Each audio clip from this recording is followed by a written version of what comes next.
We're going.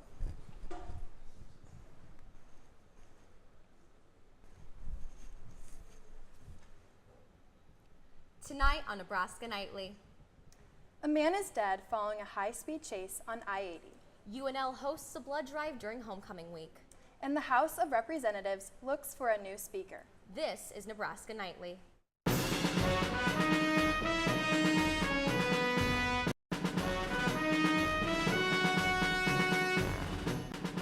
Live from the Raina Meyer studio at the University of Nebraska-Lincoln College of Journalism and Mass Communications, this is Nebraska Nightly.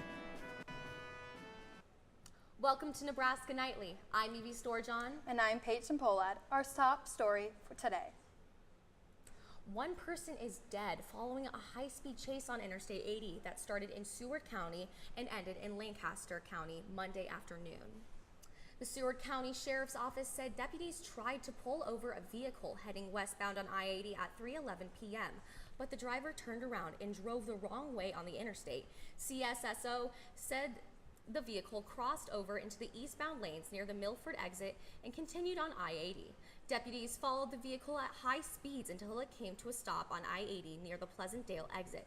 SCSO said the passenger exited the vehicle, but the driver refused. As deputies attempted to contact the driver, SCSO said they saw a weapon in their hand and a deputy shot the suspect. The suspect was given first aid by deputies and troopers, but died at the scene. Nebraska State Patrol Special Investigations Team was contacted by the Seward County Sheriff's Office to handle the investigation. As with all law enforcement shootings, there will be a grand jury held in Lancaster County at a future date. The biggest blood donation event in Nebraska has come to campus for its annual visit. From the 24th to the 26th, blood donation centers will be set up at the City Campus Union. Donors can receive a free t-shirt and earn homecoming points at the drive. This event is organized by ASU and student government, partnering with the Nebraska Community Blood Bank and the American Red Cross. House Republicans are still on the hunt for a new Speaker of the House. As of this morning, 7 members still have their hat in the ring to succeed Representative Kevin McCarthy, who was ousted earlier this month. Until a new Speaker is voted in, the House is stuck in a stalemate. John Lorenick reports from Capitol Hill. 20 days and counting since Representative Kevin McCarthy was kicked out as Speaker of the House. This is embarrassing for the Republican Party, it's embarrassing for the nation, and we need to look at one another and solve the problem. Rep. Jim Jordan of Ohio exited the race for Speaker Friday after 3 failed bids. Since then, numerous Republicans have thrown their hats into the political ring, including Representatives Tom Emmer, Pete Sessions, Kevin Hern, Jack Bergman, Austin Scott, Byron Donalds, Mike Johnson, Dan Muser, and Gary Palmer. Congress is like high school, but even more so. So hopefully we'll get past this. The House of Representatives is basically at a standstill until a new speaker is confirmed. That means no legislation can pass, like policy bills and government funding bills. And if something isn't resolved by November 17th, the U.S. is going to go broke. This deadline for government funding will be on top of us before we know it. So it really would behoove the Republicans to get a speaker this week and get in the game. Democrats in the House say teamwork between Republicans and Democrats is needed to get back on track. The only way to do it is to figure out how we can partner in a bipartisan fashion to reopen the House and govern in a reasonable, common sense way. I'm John Lawrence reporting. Any lawmaker that runs for House Speaker needs to get 217 votes to win the gavel. Some Republicans and some Democrats have suggested boosting interim Speaker Patrick McHenry's power in order to break the impasse. But there is widespread opposition within the GOP conference to the idea. Hamas released 2 more hostages on Monday. This time, they are Israeli citizens. Hamas released Nurit Cooper and Yokovich Lifshitz to the Red Cross at Gaza's border with Egypt. From there, they went to Israel. That's the same process that took place Friday when Hamas released 2 Americans. The group says releasing the hostages is for humanitarian reasons. It has not offered an explanation for why the specific hostages were chosen. So far, Hamas has released 4 hostages. It is thought the group took up to 200 people 2 weeks ago. It is not known how many of them are still alive. It started warm this week. Now we are looking at snow showers heading into the weekend. Nebraska Nightly's meteorologist Logan Schlottman has your latest forecast. Yeah, we'll be seeing some warmer temperatures for the next 1 to 2 days with 76 in Lincoln and in Omaha as well. But we're going to be seeing a little bit of a stationary front going from O'Neill down to North Platte. It's going to be bringing cooler temperatures as 54 in Ellsworth and 62 in Scottsbluff.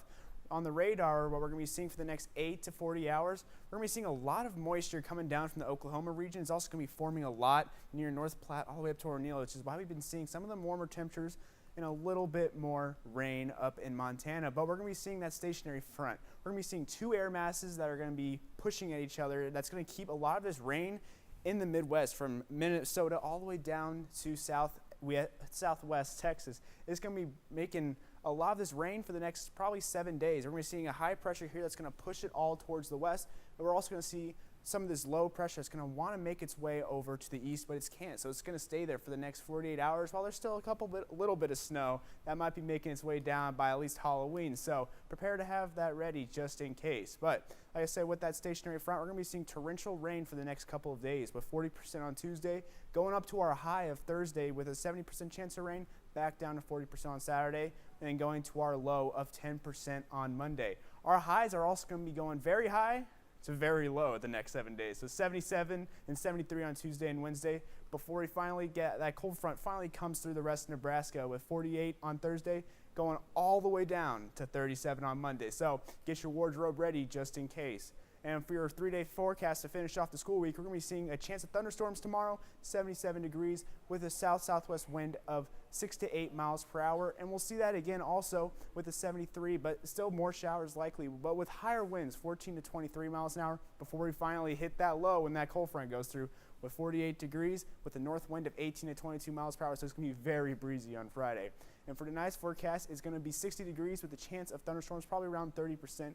Going to be happening around after probably 9 to 11 with south winds of 5 to 11 miles per hour. And then looking at the rest of the week ahead, we're going to be seeing those temperatures start off really high before we finally go down. Saturday is going to be a really cold game for the Husker game day against Purdue with 41 degrees with a low of 28 with still some chance of showers. And then on Tuesday, we're going to be seeing a low of 37 with a low of 23. And that's all I have for today. We'll take it back to the desk. Thank you, Logan. Coming up after the break, Husker volleyball gets their victory over Wisconsin. Nebraska football beats Northwestern 9-17.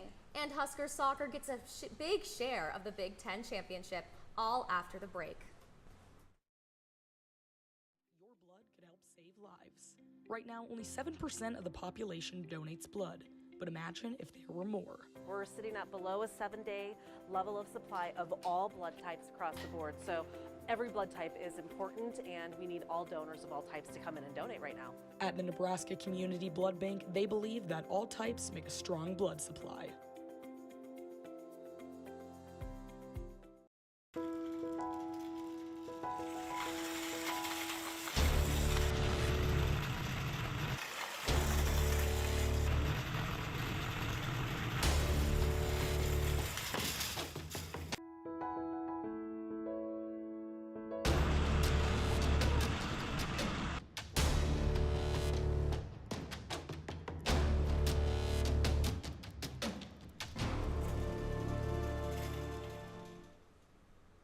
Well, Peyton, Husker sports has had a huge weekend. That's right, Evie. Football and volleyball both picked up some big wins.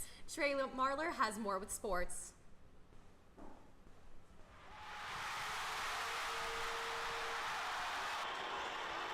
First time since 2017, Nebraska volleyball defeated the Wisconsin Badgers.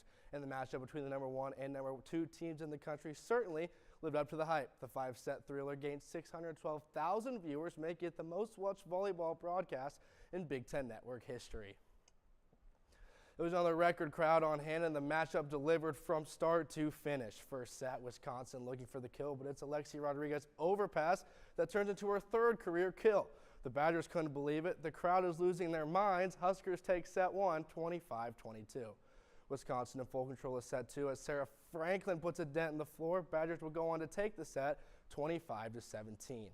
Out of the intermission, this one began to get away from the Huskers. Badgers block finds the floor to take set 3. The Huskers in need of life. Little Red delivers, trying his best to bring some energy to the Big Red. Match point for Wisconsin. Harper Murray finds the back line. The Huskers take set 4 as things begin to heat up in Lincoln. Set 5, Merritt Beeson, the only Husker to ever beat the Badgers, gets the kill. We are tied at 11. Huskers up 2. Harper Murray with the kill. Huskers lead 14-12, and the Husker fans are beginning to feel upset on the brink. Husker Nation going berserk in the Bob.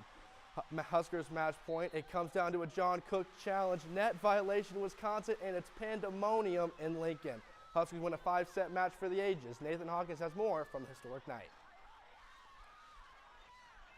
The line to get into the Devaney Center today wrapped around the building, and fans, well, they certainly got their money's worth. Number 2 Nebraska takes down number 1 Wisconsin in a 5-set thriller.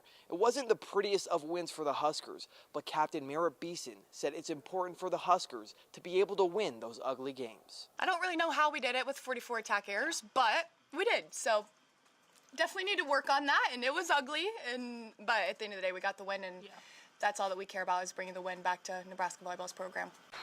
In front of a record-setting Devaney crowd, the Huskers found themselves on the brink of losing multiple times. After winning the first set, they dropped the next 2 before storming back to win the 4th set, forcing a decisive 5th. To come through in the clutch, they called on freshman Harper Murray, who struggled throughout most of the game. Harper got chewed out at that last time out in Game 4, and she responded really well. Murray's response? Kill after kill after kill. The freshman came through when it mattered most, landing 7 kills in the 5th set alone to propel the Huskers to victory. The first to admit, that wasn't my best game. But at the end of the day, I had to do it for my teammates, and I had to figure out some way to get us a point. And I think at the end of the day, that was my mentality. Just do it for my team and do it for other people. In what John Cook called a match for the ages came a signature win for the ages. A confidence-boosting victory over a Wisconsin squad Nebraska hasn't beaten since 2017. Cook said the ability to rally and win isn't something you can teach, but it's something his team possesses. You know, some teams have it and some teams don't, and this team has now shown they've got some pretty special stuff. For Nebraska Nightly, I'm Nathan Hawkins. Where's a look at the top 10 volleyball rankings, and look who's at the top. Nebraska is off to their best start since 2008, and this number 1 ranking is their nation-leading 103rd time atop the AVCA poll. Across campus, the undercard of the doubleheader as the Huskers playing the host to the Northwestern Wildcats on the Celebration Memorial's 100th year. Following a Nebraska pitch, Nash Hutmaker picks up the sack. Northwestern gets a field goal out of the drive. Wildcats lead 3-0 early. Late second half, Heinrich Harburg keeps it himself, and he takes a shot as the Huskers have first and goal as Harburg takes it down to the Northwestern 8-yard line. A few plays later, Harburg again off the left side as he finds the end zone. Play would go to review, and it would stand. Huskers lead 10-3 at the break. Northwestern picks up a field goal in the third quarter. Now beginning of the fourth quarter, Huskers take a shot, and it's the freshman from Lincoln, Malachi Coleman, bringing it in. His first career touchdown as a Husker. Huskers lead 17-6. 11-point lead against Northwestern. We've seen this one before. 4th and ball game for Northwestern, and Jamari Butler gets home for the sack. The defense had 8 sacks on the day. Huskers improved to 4-3 with a 17-9 win, their first time over 500 since 2019. It just means that I expect that our defense is going to go win games when they have a chance to win games. I just want to make sure our guys on defense know, like, hey, if we have one more point than them at half, the game should be over. And that's what the black shirts stand for, isn't it? So we're just trying to bring that back.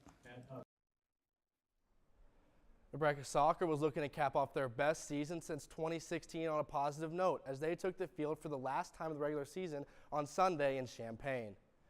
Beautiful afternoon at Demersion Park. Huskers up early and looking for more as Eleanor Dale scores her nation-leading 23rd goal. Huskers lead 2-0 early in the first period. Later in the half, Sarah Weber finds the back of the net for her 10th goal of the season as the Huskers take a 2-0 lead early. Huskers that tack on 2 more. Huskers win 4-2, becoming the 2023 Co-Big Ten regular season champions. Their first regular season title since 2010, you guys. Well, this past weekend was absolutely incredible. It was for a much-needed Nebraska. weekend for Husker athletics. Volleyball wins, soccer wins, football wins. This was a day this city has been looking for a long time. It was good stuff. Well, coming up on Nebraska Nightly, abandoned puppies find new homes. A cornhole tournament on campus. And a festive drag performance, all after the break.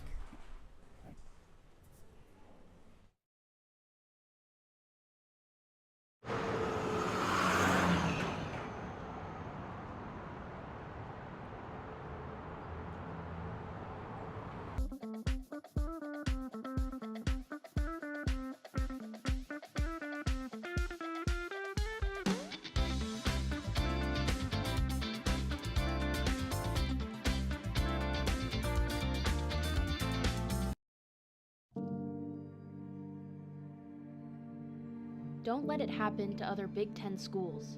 Go to saveourdinos.org to learn more. 3, 2, 1. This is Nebraska Nightly. If you're a student at UNL and have ever been interested in reporting or video production, Nebraska Nightly is your place. Big Bob! Here you can build creative skills no matter how much experience you have. Our equipment is very, very high level here, and it's something that a lot of times a lot of people wouldn't get to access until they're kind of in a professional workspace. Talk to a UNL advisor about joining Nebraska Nightly. Welcome back. If you are looking for things to do around Lincoln this week, Nebraska Nightly's entertainment reporter, Reed Greger, has all the details. Lions, tigers, and drag, oh my! This Friday, UNL is hosting Night of the Living Drag, a performance event where drag queens and kings will dance the night away. Enjoy the fun of these UNL students as they perform an assortment of Halloween-related numbers. And if that wasn't enough of an incentive, you can see myself perform two of those numbers as well. The drag night is this Friday at the Union from 8 p.m. till 10 p.m. More information can be found on events.unl.edu. What's better than the iconic Midwestern game called Cornhole? This Wednesday, there will be a cornhole tournament at the Myers Commons starting at 5 p.m. Watch or play as teams of 2 representing certain clubs and organizations battle it out for the top dog of cornhole. If you are interested in competing or watching, more information can be found on events.unl.edu. Are you looking for a crafty time this Halloween? Well, look no further, because this Thursday there will be a fall craft night at Love Library South. Bring friends along and paint an assortment of pumpkins and gnomes. This event starts at 5 p.m. and is free to any UNL undergrad student. More information can be found on events.unl.edu. And that's all for entertainment this week. Back to Evie and Peyton at the desk. Thanks, Reed. 10 puppies will soon be ready for their forever homes after being abandoned near a lake in southeast Nebraska. Beatrice Humane Society said the puppies were brought in by a Good Samaritan who told them she found them on her morning run outside in Gage County. The puppies had to be treated for fleas and ticks as well as worms. BHS said they were riddled with them. Adoption specialist Jacob Harding said they were left in horrific conditions with cold temperatures, only making things worse. Well, those puppies were absolutely adorable. They were, and I bet they will find amazing forever homes. Thank you for watching. Nebraska Nightly is a student production of the University of Nebraska's College of Journalism and Mass Communications. Tune into our next show Friday at 4:30. Have a great night.